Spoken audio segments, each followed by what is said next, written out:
Chapter 55 of the Monstrous Pictures of Whales I shall ere long paint to you, as well as one can without canvas, something like the true form of the whale as he actually appears to the eye of the whaleman, when in his own absolute body the whale is moored alongside the whale ship, so that he can be fairly stepped upon there. It may be worth while, therefore, previously to advert to those curious imaginary portraits of him which, even down to the present day, confidently challenge the faith of the landsman. It is time to set the world right in this matter, by proving such pictures of the whale all wrong. It may be that the primal source of all those pictorial delusions will be found among the oldest Hindoo, Egyptian, and Grecian sculptures. For ever since those inventive but unscrupulous times, when, on the marble panellings of temples, the pedestals of statues, and on shields, medallions, cups, and coins, the dolphin was drawn in scales of chain armour like Saladin's, and a helmeted head like St. George's, ever since then has something of the same sort of license prevailed, not only in most popular pictures of the whale, but in many scientific presentations of him. Now, by all odds, the most ancient extant portrait, anyways purporting to be the whale's, is to be found in the famous cavern pagoda of Elephanta, in India. The Brahmins maintain that in the almost endless sculptures of that immemorial pagoda, all the trades and pursuits, every conceivable avocation of man, were prefigured ages before any of them actually came into being. No wonder, then, that in some sort our noble profession of whaling should have been there shadowed forth. The Hindoo whale referred to occurs in a separate department of the wall, depicting the incarnation of Vishnu in the form of Leviathan, learnedly known as the Matsya Avatar.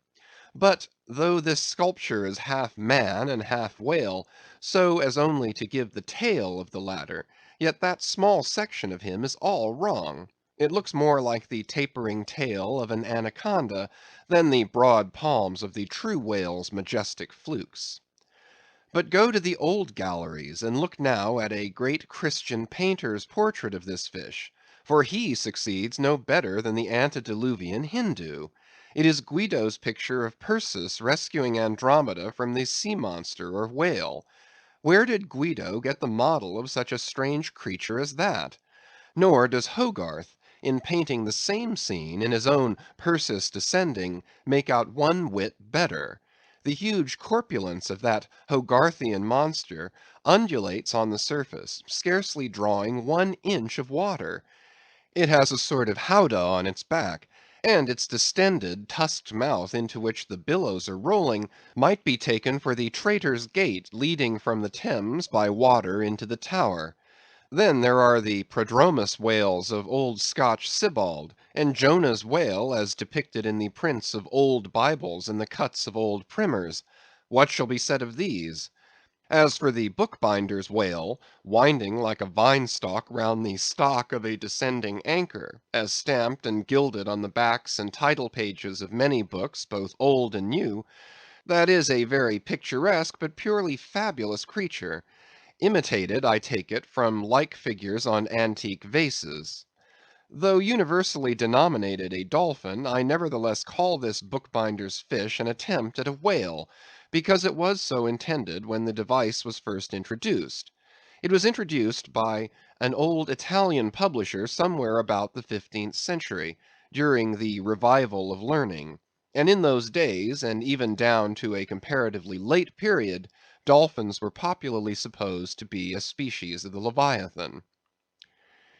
In the vignettes and other embellishments of some ancient books, you will at times meet with very curious touches at the whale, where all manner of spouts, jets d'eau, hot springs and cold, Saratoga and Baden Baden, come bubbling up from his unexhausted brain. In the title page of the original edition of the Advancement of Learning, you will find some curious whales. But quitting all these unprofessional attempts, let us glance at those pictures of Leviathan purporting to be sober, scientific delineations, by those who know.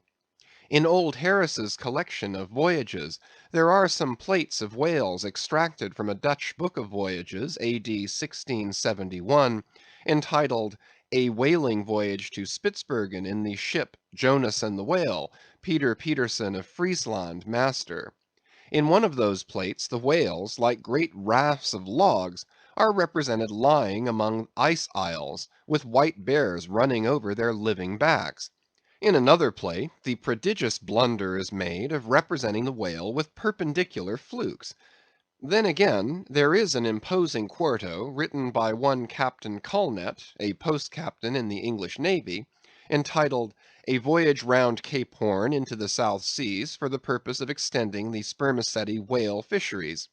In this book is an outline purporting to be a "picture of a Physeter or spermaceti whale, drawn by scale from one killed on the coast of Mexico, August 1793, and hoisted on deck." I doubt not the captain had this veracious picture taken for the benefit of his marines. To mention but one thing about it, let me say that it has an eye which, applied, according to the accompanying scale, to a full grown sperm whale, would make the eye of that whale a bow window some 5 feet long. Ah, my gallant captain, why did ye not give us Jonah looking out of that eye? Nor are the most conscientious compilations of natural history for the benefit of the young and tender free from the same heinousness of mistake. Look at that popular work, Goldsmith's Animated Nature. In the abridged London edition of 1807, there are plates of an alleged whale and a narwhale. I do not wish to seem inelegant, but this unsightly whale looks much like an amputated sow; and as for the narwhale, one glimpse at it is enough to amaze one, that in this 19th century such a hippogriff could be palmed for genuine upon any intelligent public of schoolboys. Then again, in 1825, Bernard Herman, Count de Lacépède, a great naturalist, published a scientific systematized whale book, wherein are several pictures of the different species of the Leviathan. All these are not only incorrect, but the picture of the Mysticetus or Greenland whale, that is to say the right whale, even Scoresby, a long experienced man as touching that species, declares not to have its counterpart in nature. But placing of the cap sheaf to all this blundering business was reserved for the scientific Frederick Cuvier, brother to the famous Baron. In 1836 he published a Natural History of Whales, in which he gives what he calls a picture of the sperm whale. Before showing that picture to any Nantucketer, you had best provide for your summary retreat from Nantucket. In a word, Frederick Cuvier's sperm whale is not a sperm whale, but a squash. Of course he never had the benefit of a whaling voyage; such men seldom have. But whence he derived that picture, who can tell? Perhaps he got it, as his scientific predecessor in the same field, Desmarest, got one of his authentic abortions; that is, from a Chinese drawing. And what sort of lively lads with the pencil those Chinese are, many queer cups and saucers inform us. As for the sign painters' whales seen in the streets hanging over the shops of oil dealers, what shall be said of them? They are generally Richard III whales, with dromedary humps, and very savage, breakfasting on 3 or 4 sailor tarts, that is, whale boats full of mariners, their deformities floundering in seas of blood and blue paint. But these manifold mistakes in depicting the whale are not so very surprising after all. Consider, most of these scientific drawings have been taken from the stranded fish, and these are about as correct as a drawing of a wrecked ship with broken back would correctly represent the noble animal itself in all its undashed pride of hull and spars. Though elephants have stood for their full lengths, the living Leviathan has never yet fairly floated himself for his portrait. The living whale, in all his full majesty and significance, is only to be seen at sea in unfathomable waters; and afloat the vast bulk of him is out of sight, like a launched line of battle ship; and out of that element it is a thing eternally impossible for mortal man to hoist him bodily into the air, so as to preserve all his mighty swells and undulations. And not to speak of the highly presumable difference of contour between a young sucking whale and a full-grown Platonian leviathan, yet even in the case of one of those young sucking whales hoisted to a ship's deck, such is then the outlandish, eel-like, limbered, varying shape of him, that his precise expression the devil himself could not catch. But it may be fancied that from the naked skeleton of the stranded whale, accurate hints may be derived touching his true form. Not at all; for it is one of the more curious things about this leviathan, that his skeleton gives very little idea of his general shape, though Jeremy Bentham's skeleton, which hangs for candelabra in the library of one of his executors, correctly conveys the idea of a burly-browed utilitarian old gentleman, with all Jeremy's other leading personal characteristics, yet nothing of this kind could be inferred from any leviathan's articulated bones. In fact, as the great Hunter says, the mere skeleton of the whale bears the same relation to the fully invested and padded animal as the insect does to the chrysalis that so roundingly envelops it. This peculiarity is strikingly evinced in the head, as in some parts of this book will incidentally be shown. It is also very curiously displayed in the side fin, the bones of which almost exactly answer to the bones of the human hand, minus only the thumb. This fin has 4 regular bone fingers, the index, middle, ring, and little finger; but all these are permanently lodged in their fleshy covering, as the human fingers in an artificial covering. "However recklessly the whale may sometimes serve us," said humorous Stubb one day, "he can never be truly said to handle us without mittens." For all these reasons, then, any way you may look at it, you must needs conclude that the great Leviathan is that one creature in the world which must remain unpainted to the last. True, one portrait may hit the mark much nearer than another, but none can hit it with any very considerable degree of exactness. So there is no earthly way of finding out precisely what the whale really looks like; and the only mode in which you can derive even a tolerable idea of his living contour is by going a whaling yourself; but by so doing you run no small risk of being eternally stove and sunk by him. Wherefore it seems to me you had best not be too fastidious in your curiosity touching this Leviathan. CHAPTER 56. Of the less erroneous pictures of whales, and the true pictures of whaling scenes. In connection with the monstrous pictures of whales, I am strongly tempted here to enter upon those still more monstrous stories of them, which are to be found in certain books, both ancient and modern, especially in Pliny, Purchas, Hakluyt, Harris, Cuvier, etc. But I pass that matter by. I know of only 4 published outlines of the great sperm whale: Colnett's, Huggins's, Frederick Cuvier's, and Beale's. In the previous chapter Colnett and Cuvier have been referred to. Huggins's is far better than theirs, but by great odds Beale's is the best. All Beale's drawings of this whale are good, excepting the middle figure in the picture of 3 whales in various attitudes, capping his second chapter. His frontispiece, boats attacking sperm whales, though no doubt calculated to excite the civil skepticism of some parlor men, is admirably correct and lifelike in its general effect. Some of the sperm whale drawings in J. Ross Browne are pretty correct in contour, but they are wretchedly engraved. This is not his fault, though. Of the right whale, the best outline pictures are in Scoresby, but they are drawn on too small a scale to convey a desirable impression. He has but one picture of whaling scenes, and this is a sad deficiency, because it is by such pictures only, when at all well done, that you can derive anything like a truthful idea of the living whale as seen by his living hunters.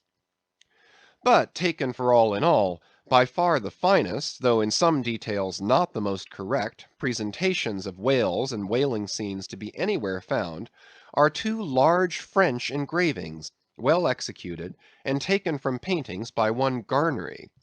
Respectively, they represent attacks on the sperm and right whale. In the first engraving, a noble sperm whale is depicted in full majesty of might, just risen beneath the boat from the profundities of the ocean, and bearing high in the air upon his back the terrific wreck of the stoven planks. The prow of the boat is partially unbroken, and is drawn just balancing upon the monster's spine, and standing in that prow, for that one single incomputable flash of time, you behold an oarsman, half shrouded by the incensed boiling spout of the whale, and in the act of leaping as if from a precipice. The action of the whole thing is wonderfully good and true.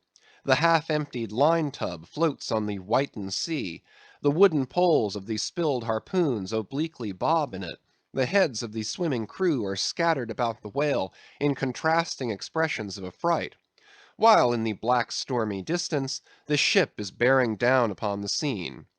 Serious fault might be found with the anatomical details of this whale, but let that pass, since for the life of me I could not draw so good a one. In the second engraving, the boat is in the act of drawing alongside the barnacled flank of a large running right whale, that rolls his black weedy bulk in the sea like some mossy rock slide from the Patagonian cliffs. His jets are erect, full, and black like soot; so that from so abounding a smoke in the chimney, you would think that there must be a brave supper cooking in the great bowels below. Sea fowls are pecking at the small crabs, shell fish, and other sea candies and macaroni, which the right whale sometimes carries on his pestilent back; and all the while the thick‐lipped Leviathan is rushing through the deep, leaving tons of tumultuous white curds in his wake, and causing the slight boat to rock in the swells like a skiff caught nigh the paddle wheels of an ocean steamer. Thus the foreground is all raging commotion; but behind, in admirable artistic contrast, is the glassy level of a sea becalmed, the drooping unstarched sails of the powerless ship, and the inert mass of a dead whale, a conquered fortress, with the flag of capture lazily hanging from the whale pole inserted into his spout hole. Who Garnery, the painter, is or was, I know not; but my life for it, he was either practically conversant with his subject, or else marvellously tutored by some experienced whaleman. The French are the lads for painting action. Go and gaze upon all the paintings of Europe, and where will you find such a gallery of living and breathing commotion on canvas, as in that triumphal hall at Versailles, where the beholder fights his way pell‐mell through the consecutive great battles of France, where every sword seems a flash of the northern lights, and the successive armed kings and emperors dash by like a charge of crowned centaurs? Not wholly unworthy of a place in that gallery are these sea‐battle pieces of Garnery. The natural aptitude of the French for seizing the picturesqueness of things seems to be peculiarly evinced in what paintings and engravings they have of their whaling scenes. With not 1/10 of England's experience in the fishery, and not the 1,000th part of that of the Americans, they have nevertheless furnished both nations with the only finished sketches at all capable of conveying the real spirit of the whale hunt. For the most part, the English and American whale draughtsmen seem entirely content with presenting the mechanical outline of things, such as the vacant profile of the whale, which, so far as picturesqueness of effect is concerned, is about tantamount to sketching the profile of a pyramid. Even Scoresby, the justly renowned right whaleman, after giving us a stiff, full length of the Greenland whale, and 3 or 4 delicate miniatures of narwhales and porpoises, treats us to a series of classical engravings of boat hooks, chopping knives, and grapnels, and, with the microscopic diligence of a Leeuwenhoek, submits to the inspection of a shivering world 96 facsimiles of magnified Arctic snow crystals. I mean no disparagement to the excellent voyager; I honor him for a veteran; but in so important a matter, it was certainly an oversight not to have procured for every crystal a sworn affidavit taken before a Greenland justice of the peace. In addition to those fine engravings from Garnery, there are 2 other French engravings worthy of note, by someone who subscribes himself H. Durand. One of them, though not precisely adapted to our present purpose, nevertheless deserves mention on other accounts. It is a quiet noon scene among the isles of the Pacific. A French whaler anchored inshore in a calm, and lazily taking water on board, the loosened sails of the ship, and the long leaves of the palms in the background, both drooping together in the breezeless air. The effect is very fine, when considered with reference to its presenting the hardy fishermen under one of their few aspects of oriental repose. The other engraving is quite a different affair. The ship hove to on the open seas, and in the very heart of the leviathanic life, with a right whale alongside. The vessel, in the act of cutting in, hove over to the monster as if to a quay; and a boat, hurriedly pushing off from this scene of activity, is about giving chase to whales in the distance. The harpoons and lances lie levelled for use; 3 oarsmen are just setting the mast in its hole, while from a sudden roll of the sea, the little craft stands half erect out of the water, like a rearing horse. From the ship, the smoke of the torments of the boiling whale is going up like the smoke over a village of smithies; and to windward, a black cloud, rising up with earnest of squalls and rains, seems to quicken the activity of the excited seamen. CHAPTER 57. Of Whales in Paint, in Teeth, in Wood, in Sheet Iron, in Stone, in Mountains, in Stars.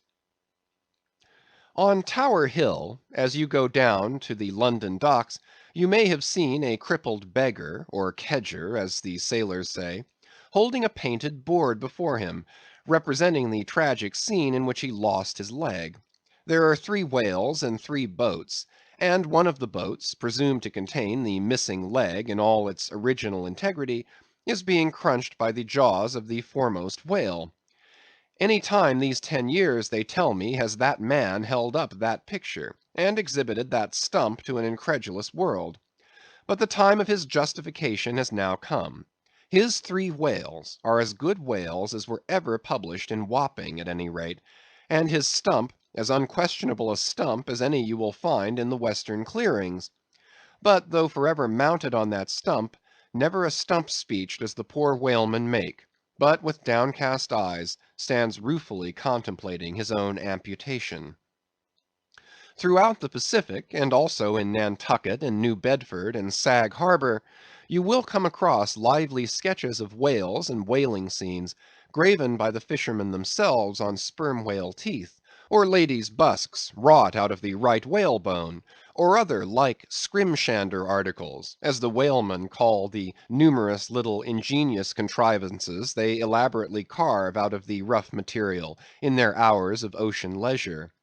Some of them have little boxes of dentistical looking implements, specially intended for the scrimshandering business; but in general they toil with their jackknives alone, and with that almost omnipotent tool of the sailor, they will turn you out anything you please, in the way of a mariner's fancy. Long exile from Christendom and civilization inevitably restores a man to that condition in which God placed him, i.e., what is called savagery. Your true whale hunter is as much a savage as an Iroquois.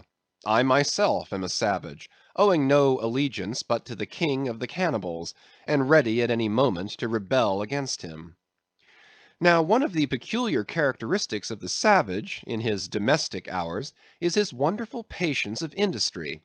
An ancient Hawaiian war club or spear paddle, in its full multiplicity and elaboration of carving, is as great a trophy of human perseverance as a Latin lexicon; for with but a bit of broken sea shell or a shark's tooth, that miraculous intricacy of wooden network has been achieved, and it has cost steady years of steady application. As with the Hawaiian savage, so with the whale sailor savage. With the same marvellous patience, and with the same single shark's tooth of his one poor jackknife, he will carve you a bit of bone sculpture, not quite as workmanlike, but as close packed in its maziness of design as the Greek savage Achilles' shield, and full of barbaric spirit and suggestiveness as the prints of that fine old Dutch savage, Albrecht Dürer. Wooden whales, or whales cut in profile out of the small dark slabs of the noble South Sea war wood, are frequently met with in the forecastles of American whalers. Some of them are done with much accuracy. At some old gable-roofed country houses you will see brass whales, hung by the tail for knockers to the roadside door. When the porter is sleepy, the anvil-headed whale would be best. But these knocking whales are seldom remarkable as faithful essays. On the spires of some old-fashioned churches you will see sheet-iron whales, placed there for weathercocks, but they are so elevated, and besides that are to all intents and purposes so labelled with "hands off," you cannot examine them closely enough to decide upon their merit. In bony, ribby regions of the earth, where at the base of high broken cliffs masses of rock lie strewn in fantastic groupings upon the plain, you will often discover images as of the petrified forms of the Leviathan partly merged in grass, which of a windy day breaks against them in a surf of green surges. Then again, in mountainous countries, where the traveller is continually girdled by amphitheatrical heights, here and there, from some lucky point of view, you will catch passing glimpses of the profiles of whales defined along the undulating ridges; but you must be a thorough whaleman to see these sights; and not only that, but if you wish to return to such a sight again, you must be sure and take the exact intersecting latitude and longitude of your first standpoint; else so chance-like are such observations of the hills, that your precise previous standpoint would require a laborious rediscovery, like the Saloma Islands, which still remain incognita, though once high-ruffed Medana trod them, and old Figuera chronicled them. Nor, when expandingly lifted by your subject, can you fail to trace out great whales in the starry heavens, and boats in pursuit of them; as when, long filled with thoughts of war, the Eastern nations saw armies locked in battle among the clouds. Thus at the North have I chased Leviathan round and round the pole, with the revolutions of the bright points that first defined him to me. And beneath the effulgent Antarctic skies, I have boarded the Argo Navis, and joined the chase against the starry Cetus, far beyond the utmost stretch of Hydrus and the flying fish. With a frigate's anchors for my bridle bits, and fasces of harpoons for spurs, would I could mount that whale, and leap the topmost skies, to see whether the fabled heavens, with all their countless tents, really lie encamped beyond my mortal sight. CHAPTER 58. Brit. Steering north-eastward from the Crozetts, we fell in with vast meadows of brit, the minute yellow substance upon which the right whale largely feeds. For leagues and leagues it undulated round us, so that we seemed to be sailing through boundless fields of ripe and golden wheat. On the second day, numbers of right whales were seen, who, secure from the attack of a sperm whaler like the Pequod, with open jaws sluggishly swam through the brit, which, adhering to the fringing fibres of that wondrous Venetian blind in their mouths, was in that manner separated from the water that escaped at the lip. As morning mowers, who side by side slowly and seethingly advance their scythes through the long wet grass of marshy meads, even so these monsters swam, making a strange grassy cutting sound, and leaving behind them endless swaths of blue upon the yellow sea. Footnote: that part of the sea known among whalemen as the Brazil Banks does not bear that name as the banks of Newfoundland do, because of there being shallows and soundings there, but because of this remarkable meadow-like appearance, caused by the vast drifts of brit continually floating in those latitudes, where the right whale is often chased. End of footnote. But it was only the sound they made as they parted the brit, which at all reminded one of mowers. Seen from the mastheads, especially when they paused and were stationary for a while, their vast black forms looked more like lifeless masses of rock than anything else; and as in the great hunting countries of India, the stranger at a distance will sometimes pass on the plains recumbent elephants without knowing them to be such, taking them for bare, blackened elevations of the soil; even so, often, for him who, for the first time, beholds this species of leviathans on the sea. And even when recognized at last, their immense magnitude renders it very hard really to believe that such bulky masses of overgrowth can possibly be instinct in all parts with the same sort of life that lives in a dog or a horse. Indeed, in other respects, you can hardly regard any creatures of the deep with the same feelings that you do of those of the shore. For though some old naturalists have maintained that all creatures of the land are of their kind in the sea, and though taking a broad general view of the thing this may very well be, yet coming to specialties, where, for example, does the ocean furnish any fish that in disposition answers to the sagacious kindness of the dog? The accursed shark alone can in any generic respect be said to bear comparative analogy to him. But though to landsmen in general the native inhabitants of the seas have ever been regarded with emotions unspeakably unsocial and repelling, though we know the sea to be an everlasting terra incognita, so that Columbus sailed over numberless unknown worlds to discover his one superficial western one, though by vast odds the most terrific of all mortal disasters have immemorially and indiscriminately befallen tens and hundreds of thousands of those who have gone upon the waters, though but a moment's consideration will teach, that however baby man may brag of his science and skill, and however much, in a flattering future, that science and skill may augment, yet forever and forever, to the crack of doom, the sea will insult and murder him, and pulverize the stateliest, stiffest frigate he can make. Nevertheless, by the continual repetition of these very impressions, man has lost that sense of the full awfulness of the sea which aboriginally belongs to it. The first boat we read of floated on an ocean that with Portuguese vengeance had whelmed a whole world without leaving so much as a widow. That same ocean rolls now. That same ocean destroyed the wrecked ships of last year. Yea, foolish mortals, Noah's flood is not yet subsided. 2/3 of the fair world it yet covers. Wherein differ the sea and the land, that a miracle upon one is not a miracle upon the other?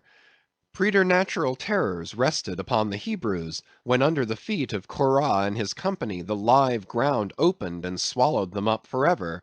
Yet not a modern sun ever sets but in precisely the same manner the live sea swallows up ships and crews. But not only is the sea such a foe to man who is an alien to it, but it is also a fiend to its own offspring, worse than the Persian host who murdered his own guests, sparing not the creatures which itself hath spawned. Like a savage tigress that tossing in the jungle overlays her own cubs, so the sea dashes even the mightiest whales against the rocks, and leaves them there side by side with the split wrecks of ships. No mercy, no power, but its own controls it. Panting and snorting like a mad battle steed that has lost its rider, the masterless ocean overruns the globe. Consider the subtleness of the sea, how its most dreaded creatures glide under water, unapparent for the most part, and treacherously hidden beneath the loveliest tints of azure. Consider also the devilish brilliance and beauty of many of its most remorseless tribes, as the dainty embellished shape of many species of sharks. Consider, once more, the universal cannibalism of the sea, all whose creatures prey upon each other, carrying on eternal war since the world began. Consider all this, and then turn to this green, gentle, and most docile earth. Consider them both, the sea and the land, and do you not find a strange analogy to something in yourself? For as this appalling ocean surrounds the verdant land, so in the soul of man there lies one insular Tahiti, full of peace and joy, but encompassed by all the horrors of the half known life. God keep thee. Push not off from that isle. Thou canst never return.